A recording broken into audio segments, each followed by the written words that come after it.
Welcome back, folks. We've got something new for you. Every Friday, we're going to take a look at the stories we've been dying to share with you, but just didn't have the time.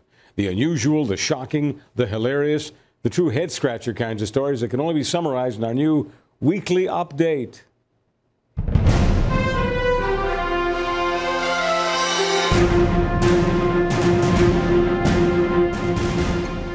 So the intergalactic news media in a frenzy last week after the White House issued an official response to a petition asking the government of the United States to build a Death Star.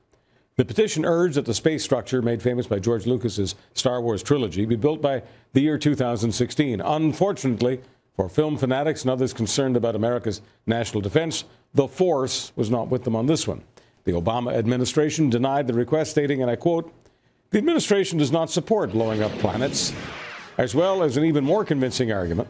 Why should we be spending countless taxpayer dollars on a Death Star with a fundamental flaw that it can be exploited by a one-man starship?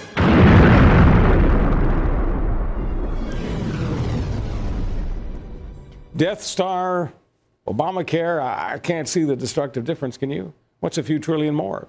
Giving a new meaning to the term "put a sock in it."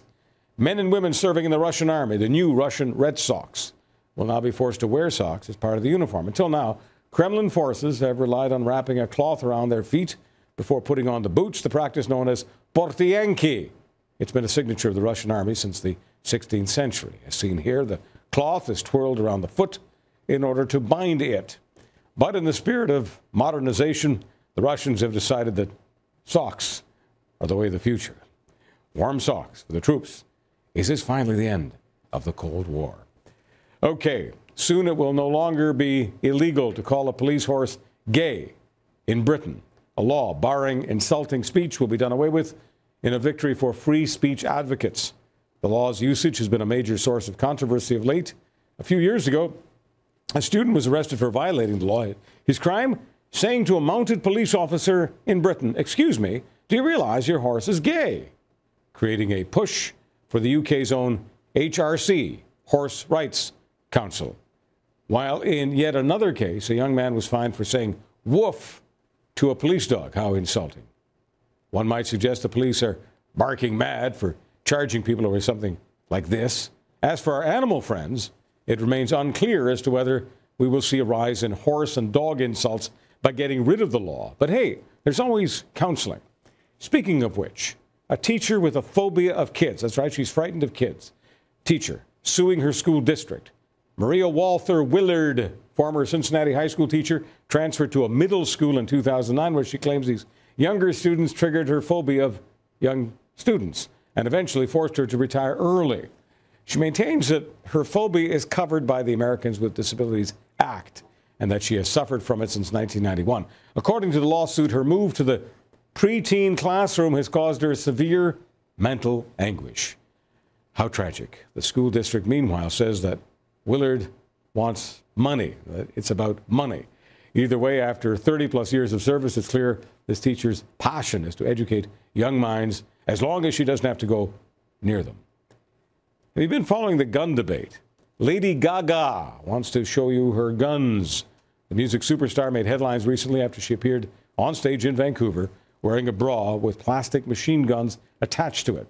The concert came just days after the school shooting in Newtown, and therefore there was tremendous controversy about Gaga's guns. Of course, Gaga is known for her innovative fashion statements. She has already appeared on stage in a latex condom-like suit, a white beekeeper outfit, and a giant piece of meat on a hook. The pop star's newest style could be seen as showing support for young singers out there aiming for the big time, or at the very least, the inspiration for a whole new kind of NRA-style security. I have created the ultimate weapon to defeat Austin Powers. Bring in the fembots! You keep saying you got something for me.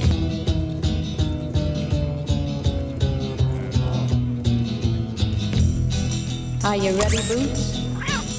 Start walking.